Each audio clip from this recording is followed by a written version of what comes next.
ouvir a voz do Salvador.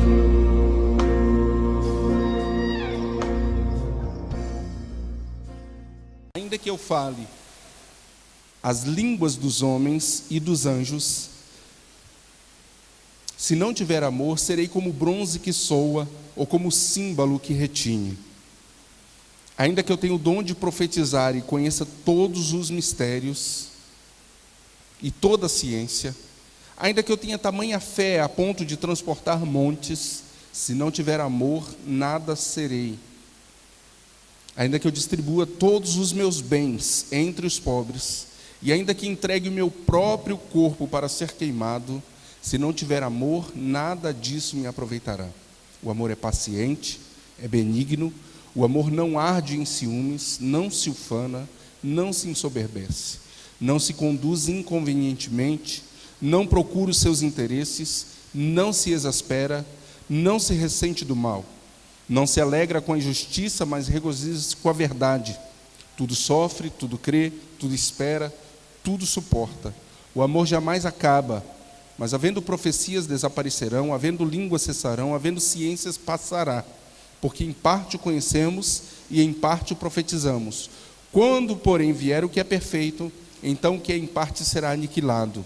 Quando era menino, falava como menino, sentia como menino, pensava como menino. Quando cheguei a ser homem, desisti das coisas próprias de menino, porque agora vemos como em espelho obscuramente, então veremos face a face.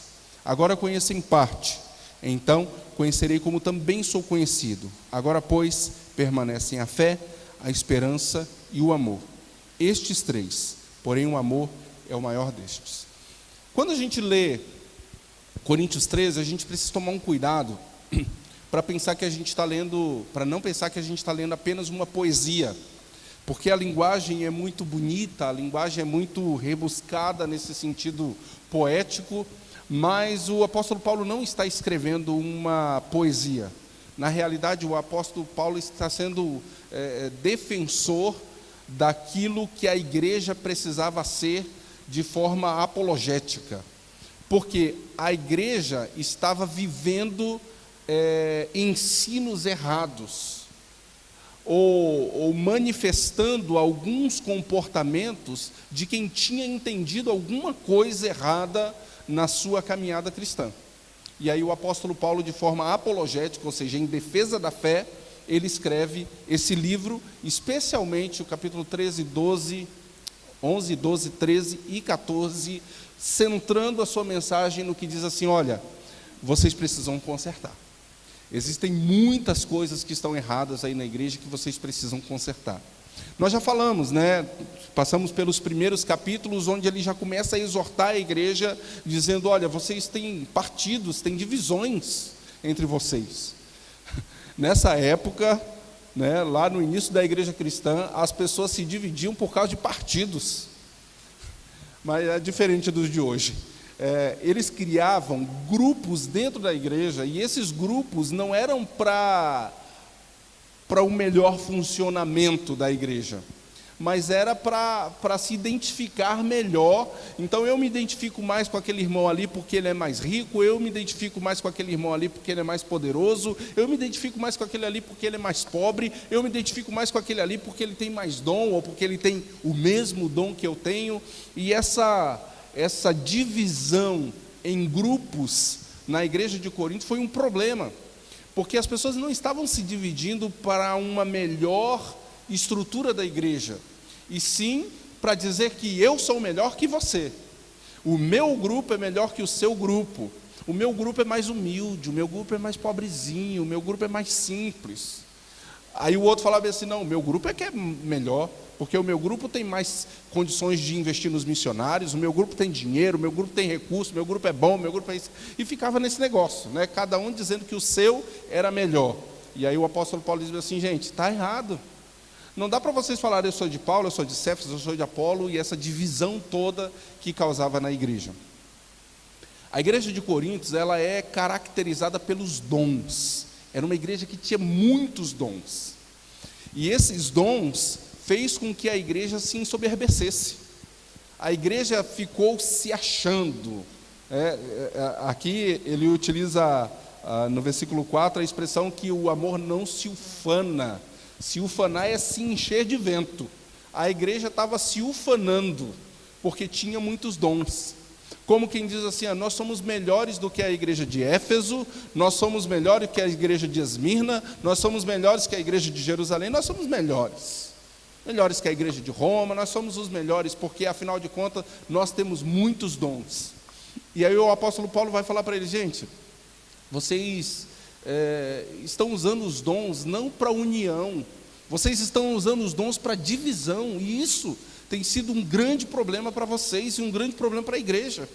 No lugar dos dons trazerem um entendimento para vocês de servir um ao outro, esse aqui tem tal dom e serve os irmãos porque tem esse dom. Esse outro que tem um dom diferente serve o irmão de forma diferente porque tem esse dom diferente.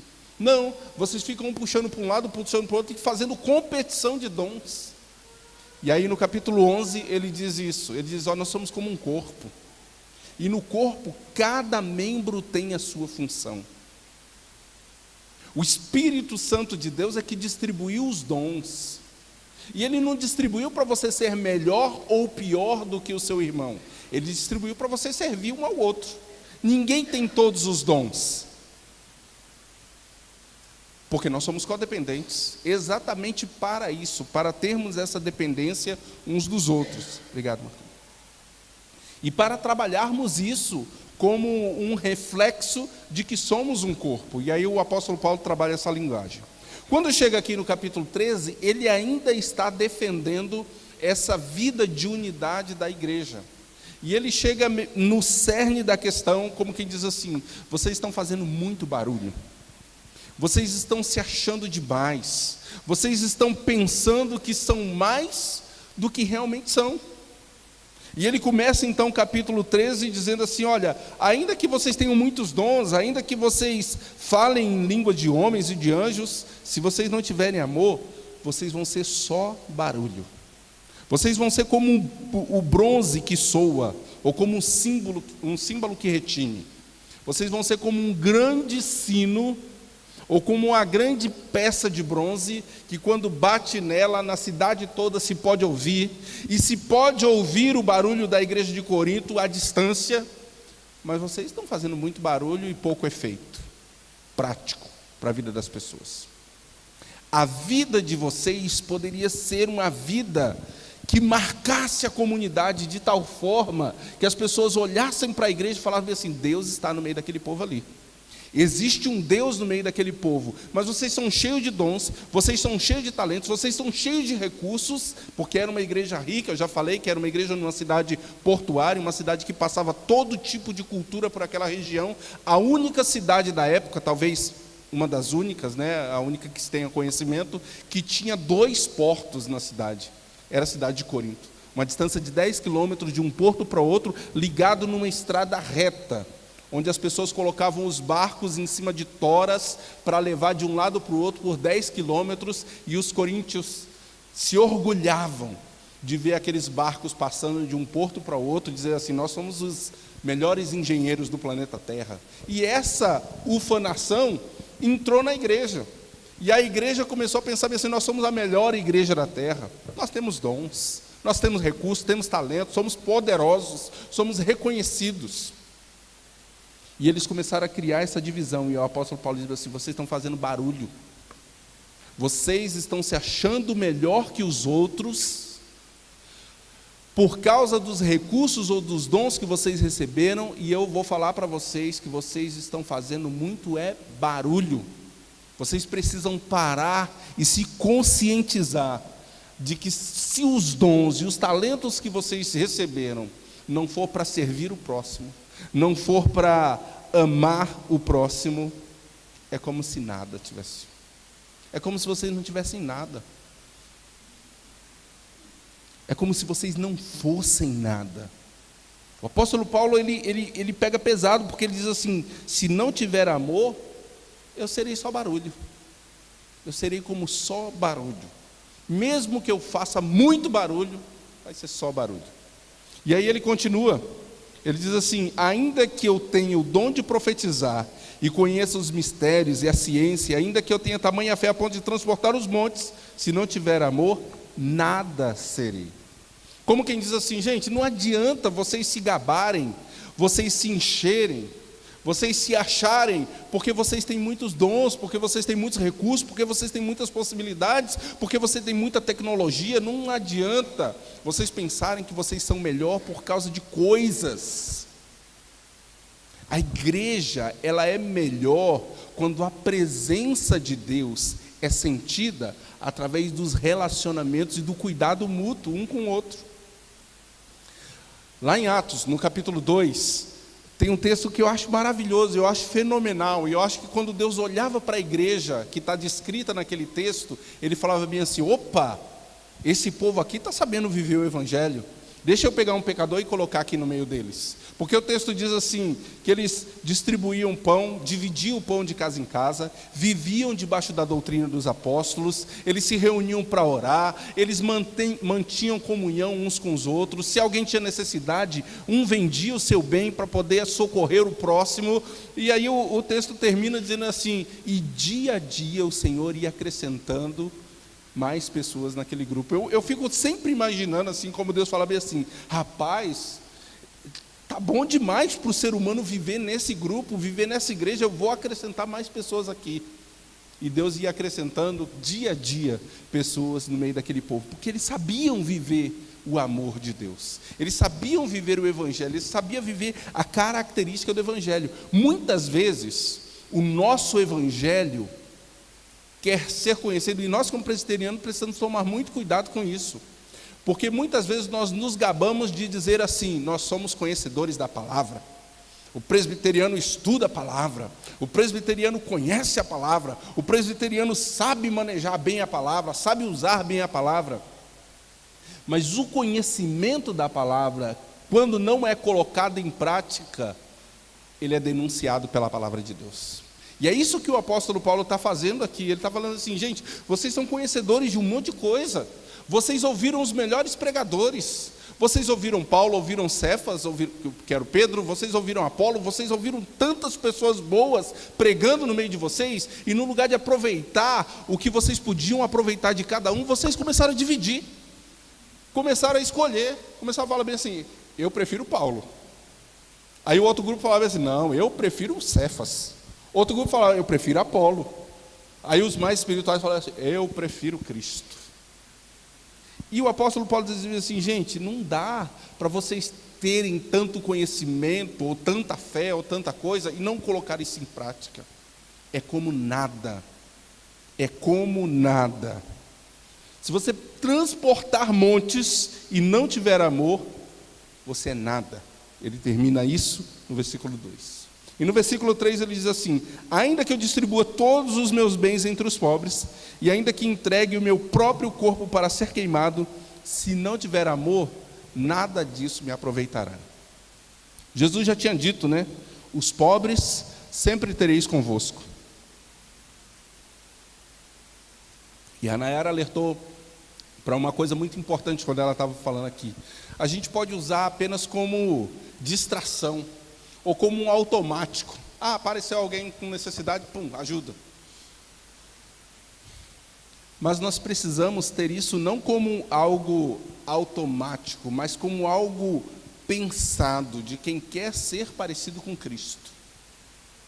Depois que Cristo subiu aos céus, os discípulos iam fazer o seu trabalho em Jerusalém ou em outras cidades, e por onde eles passavam, eles eram apelidados de os pequenos cristos, os cristãos. Isso era pejorativo.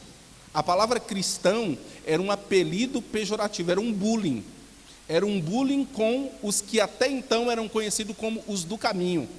Ah, lá vem os do caminho, lá vem os do caminho, olha os do caminho. E aí, esses do caminho passaram a ser conhecidos como cristãos, por causa de um bullying que as pessoas começaram a fazer. Olha lá os pequenos cristos, olha lá, querendo imitar Cristo, olha lá, querendo fazer igual Cristo. Essa é a ideia, é sermos parecidos com Cristo. Então a gente não faz caridade, ou a gente não distribui bem aos pobres, ou a gente não entrega o nosso o nosso corpo para um sacrifício, para uma ajuda ao próximo, né, o nosso tempo, o nosso recurso, porque a gente quer ser melhor que o outro, mas é porque a gente quer ser parecido com Cristo. Na igreja de Corinto, o que estava acontecendo é que as pessoas queriam ser um melhor que o outro.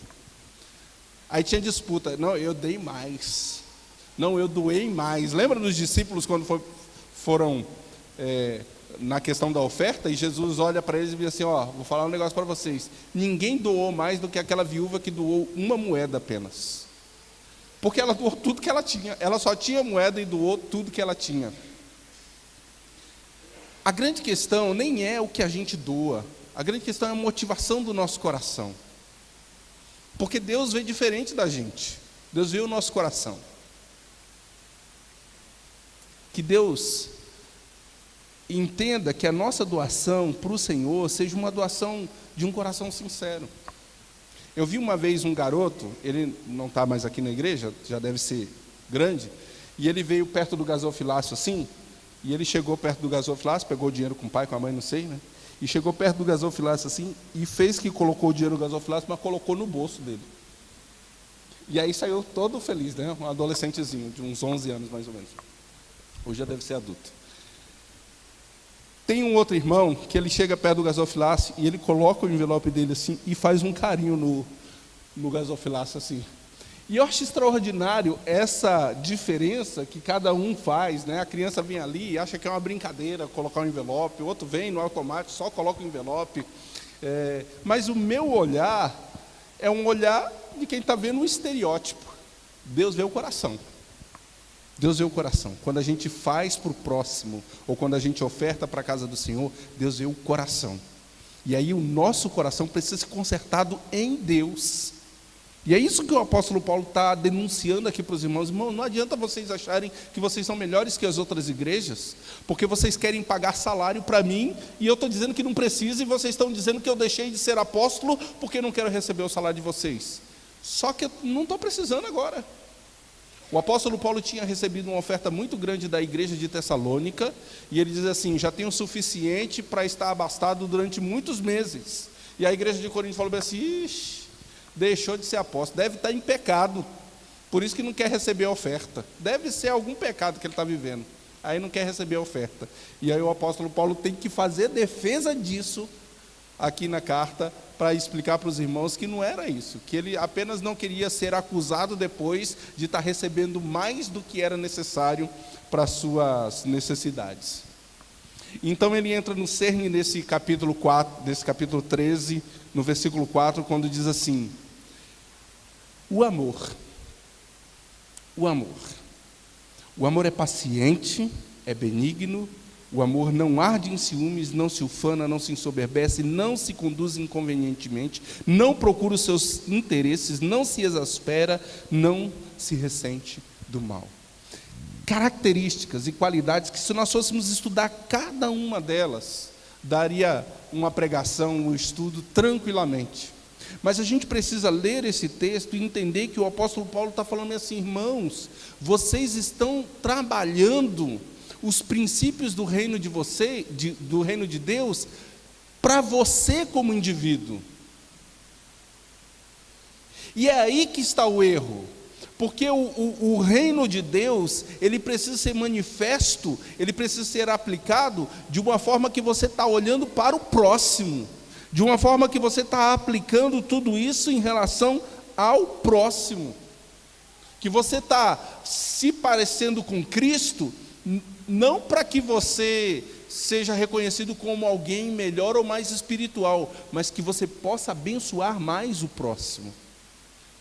Essa é a ideia de cada uma dessas situações aqui, que são expressas pelo apóstolo Paulo. E quando ele diz, depois um pouco mais à frente, no versículo 6, não se alegra com a injustiça, mas regozija-se com a verdade, ele não está falando da justiça própria, ou da justiça para si, mas da justiça para com o outro. Não dá para eu me alegrar com a injustiça quando alguém ao meu lado está sendo injustiçado. Não dá para eu ficar inerte, não dá para eu ficar como que não é comigo, então está tudo bem, quando alguém está passando por alguma situação de inverdade ou de injustiça, e eu estou vendo aquilo. Se eu não fizer nada, eu estou sendo igreja de forma errada. E aí o apóstolo Paulo está dizendo assim: trabalhe isso no seu coração, igreja. Trabalhe essas características no seu coração para que você possa olhar para o próximo e não para os seus próprios interesses. O amor não busca os seus próprios interesses. E aqui é uma chave para os nossos relacionamentos, queridos. Quando o marido resolve buscar e atender aos interesses da esposa, e a esposa resolve atender aos interesses do marido, as confusões praticamente se eliminam. As brigas, as discórdias praticamente se acabam dentro do lar. Porque você não está buscando o próprio interesse, você está buscando o interesse do próximo. Na igreja a mesma coisa. Na célula a mesma coisa. No seu grupo de ministério a mesma coisa. Quando você está buscando o interesse do próximo, a maioria das brigas são eliminadas. O problema é que muitas vezes nós buscamos os nossos próprios interesses. E aí o apóstolo Paulo está dando a dica aqui. Ele está dizendo assim: não busque propriamente o que é seu, e sim o que é do próximo. Não procure os seus próprios interesses. Que a gente saiba colocar isso em prática e aplicar de tal forma que as outras pessoas sejam beneficiadas. Para isso, é preciso pagar um preço.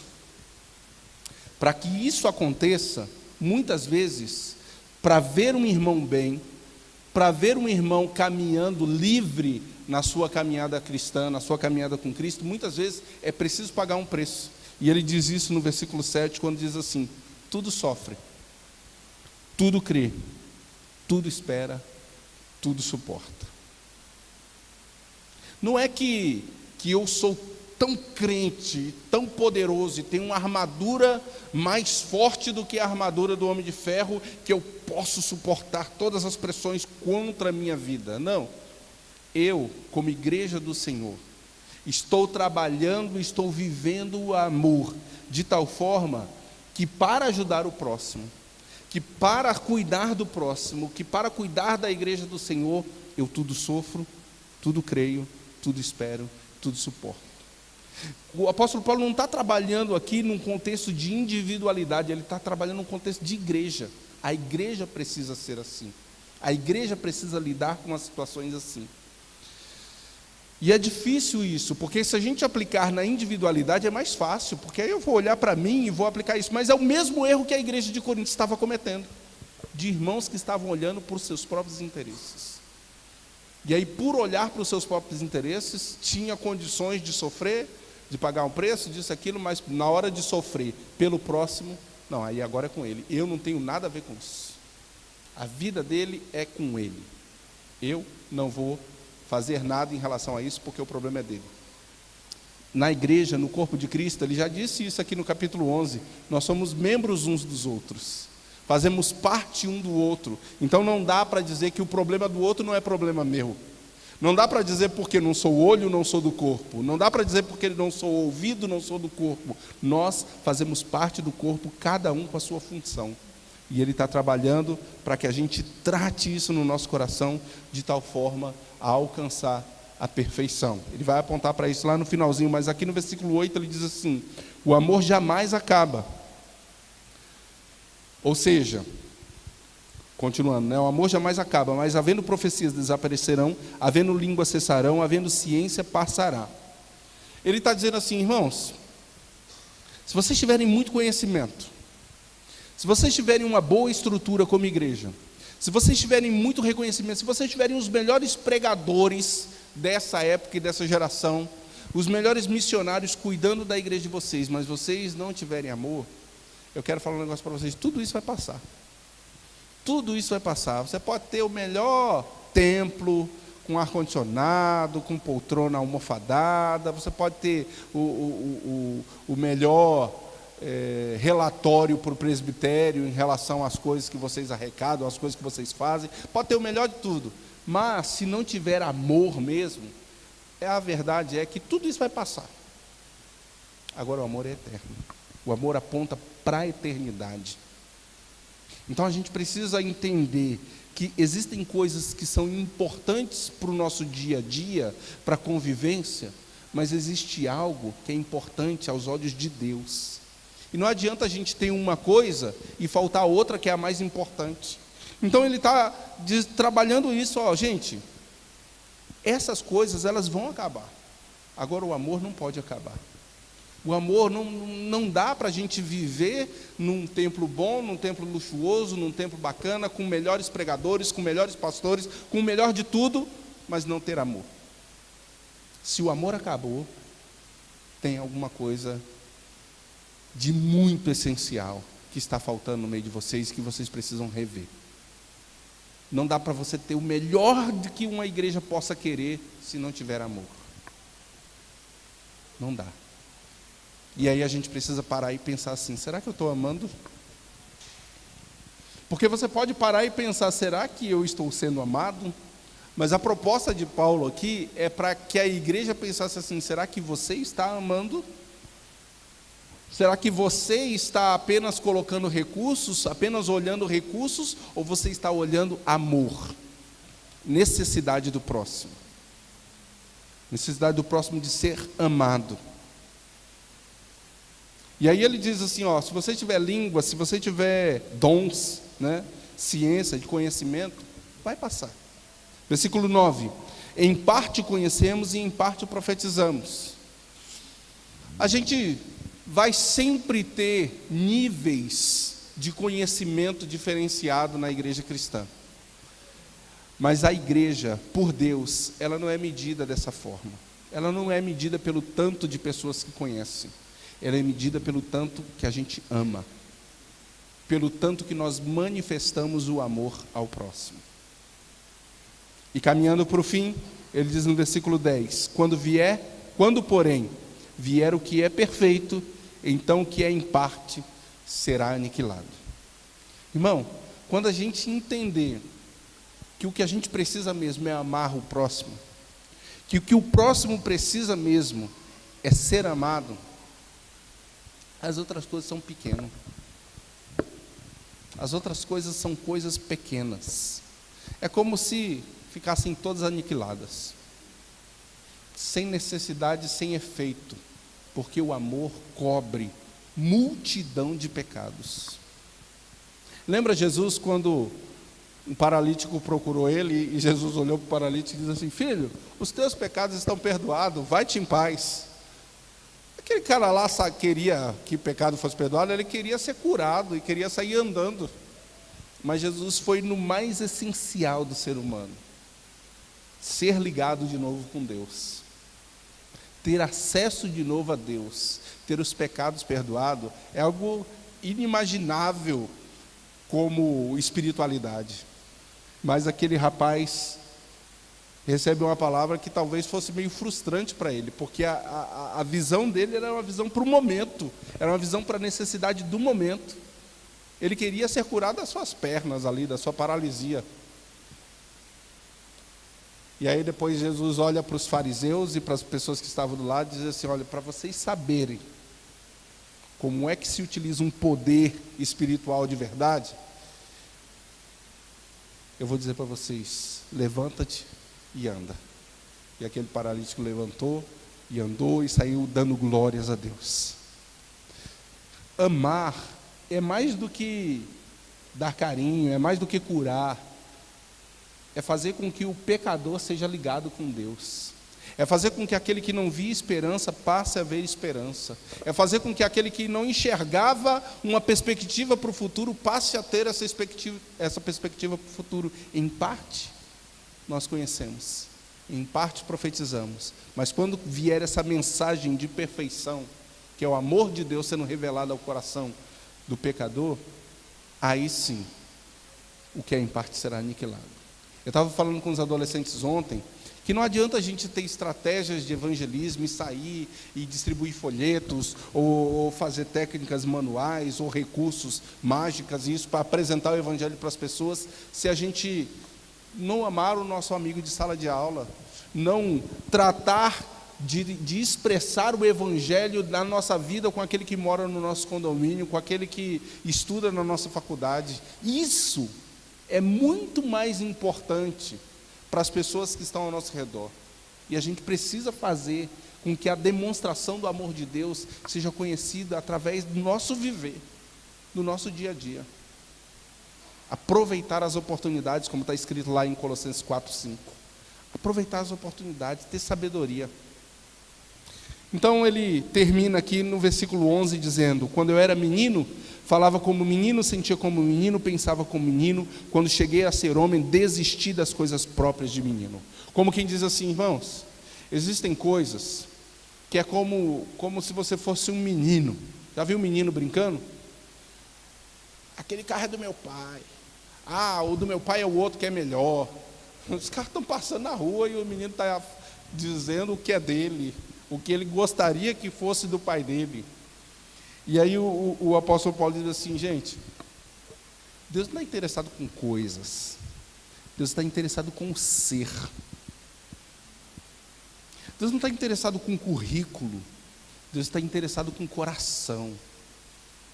Deus não está interessado com o tanto de tecnologia que você tem, com o tanto de idiomas que você sabe.